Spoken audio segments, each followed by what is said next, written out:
नमस्कार, स्वागत है आपका। एफएम न्यूज देख रहे हैं आप और मैं हूं आपके साथ लता। बुलेटिन की शुरुआत करेंगे इस वक्त की अहम खबर के साथ। दुमका में हुए अंकिता सिंह हत्याकांड को लेकर पूरे देश में गुस्सा है। अंकिता की हत्या के मुख्य आरोपी शाहरुख की मुस्कुराते हुए तस्वीर और अंकिता का आखिरी बयान सामने आने के बाद लोगों में गुस्सा दिखाई पड़ रहा है। सोशल मीडिया पर भी लोग अपने गुस्से का इजहार कर रहे हैं। इस बीच शाहरुख के दोस्त नईम अंसारी उर्फ छोटू खान को पुलिस ने गिरफ्तार कर लिया। बताया जाता है कि शाहरुख के लिए नईम ही पेट्रोल लेकर आया था, जिसे अंकिता के ऊपर डालकर आग लगाई गई थी। एसपी अंबर लकड़ा ने बताया कि हत्याकांड के दूसरे आरोपी नईम उर्फ छोटू खान को गिरफ्तार कर लिया गया है। आरोपी को दुमका कोर्ट में पेश किया गया, जहां से उसे जेल भेज दिया गया। इसके पहले मुख्य आरोपी शाहरुख को पुलिस गिरफ्तार कर चुकी थी। वहीं सोमवार सुबह दुमका के जरू आडिया मोहल्ले से अंकिता की अंतिम यात्रा पुलिस के भारी पहरे के बीच निकाली गई। अंतिम यात्रा में हजारों लोग शामिल रहे, जो अंकिता के हत्यारों को फांसी देने की मांग कर रहे थे। और ये भी आपको बता दें कि अंकिता के दादा ने उसे मुखाग्नि दी है।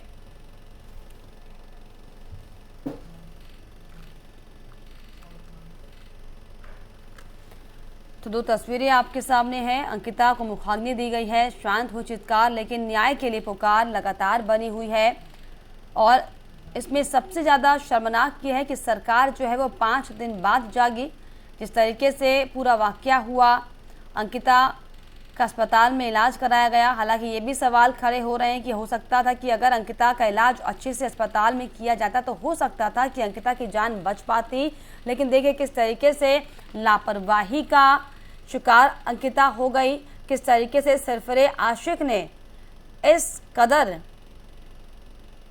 फोन पर बात ना करने की सजा अंकिता को दी कि आज जो है पूरा देश उसके लिए न्याय की गुहार लगा रहा है।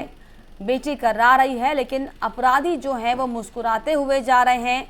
तस्वीरें देखी थी किस तरीके से जो अपराधी था, जो आरोपी था, जब पुलिस ने गिरफ्तार किया तो किस तरीके से हंसते हुए वहां से निकल रहा था। हालांकि इस मामले को लेकर इसमें 2 आरोपी को गिरफ्तार कर लिया गया है और अब सरकार जो है वो तमाम सवालों के बाद, हंगामे के बाद जागती हुई दिखाई पड़ रही है।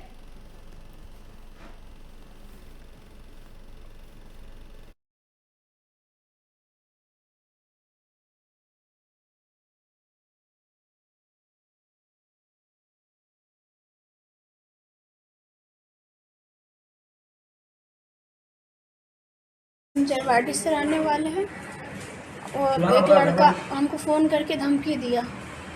उसके बाद फिर सोए हुए थे अपने रूम पे, बाहर से पेट्रोल डाल के और आग जला के और चले गया। वो लड़का कौन था तो फिर खिड़की खोल के देखे तो मोहल्ला का ही था, मुस्लिम था लड़का। और वो लड़का हमेशा नशा वशा करता है, सबके साथ यही करता है। क्या नाम है लड़के का? लड़का का नाम शाहरुख है। 15 दिन से स्कूल ट्यूशन जाते थे, आगे पीछे करता था। मैं नंबर किसी ले लिया, धमकी दे रहा था, बात नहीं करेगी तो ऐसे करेंगे वैसे करेंगे, कि बात तुम करो, बात नहीं करेगी तो तुमको मारेंगे, सबको मारेंगे। उसका भाई बोला क्या देखते हैं कौन जेल में ढुकाता है, और जेल से निकलेगा तो सबको सिखाएंगे। जो जो जेल में ढुकाया है वो लोग लड़की को ख़त्म कर दो मार के। अच्छा, ऐसा धमकी देता है? हाँ, धमकी दिया कि कौन जेल में ढुकाएगा देखते हैं। जरवाडी से रहने वाले हैं और एक लड़का जो आरोपी हैं, जो इस घटना को अंजाम दिया है, लोग पकड़े भी गए हैं और हमारा प्रयास है कि जल्द से जल्द उसको सजा मिले। और ऐसे घटनाओं के लिए समाज में कोई जगह नहीं, लेकिन दुर्भाग्य है कि आज की वर्तमान परिस्थिति जिस तरीके से ऐसी घटनाओं को अंजाम दे रहे हैं, पारिवारिक रूप में, सगे संबंधियों के साथ, सब चीजें इतनी बहुत, आज देश में समाज की इस विषय पे चर्चा करना चाहिए कि आज जिस तरीके की घटनाएं इस तरीके से हो रही हैं, इसका समाधान कैसे हो, इस पर अंकुश कैसे लगे।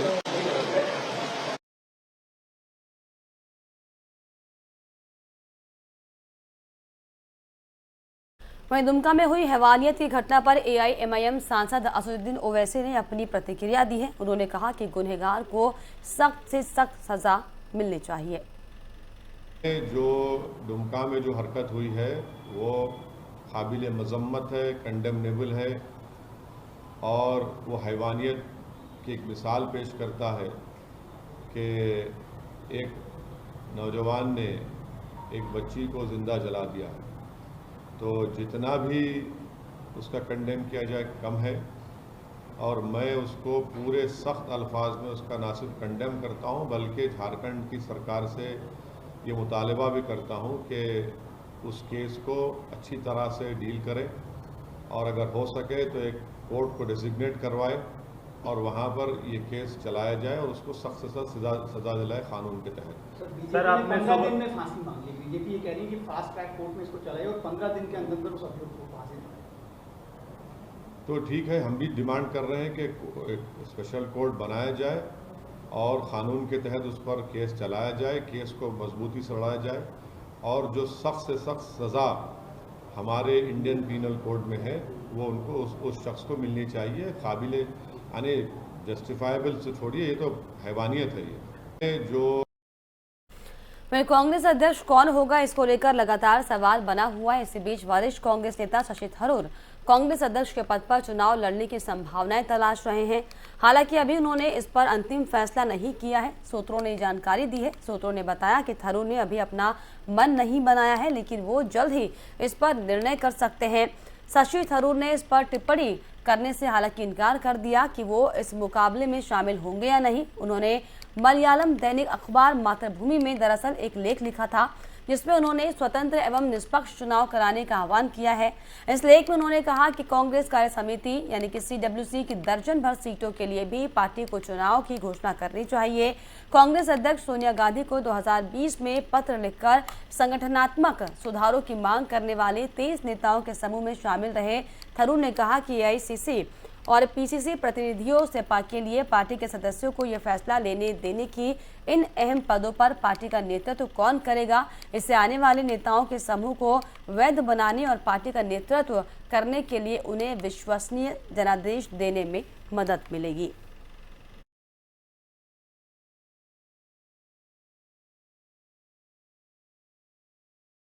वहीं दिल्ली में एक बार फिर से धरना पॉलिटिक्स का आगाज हो गया है। दिल्ली में शराब पर शुरू हुई सियासी जंग अब LG तक पहुंच गई है।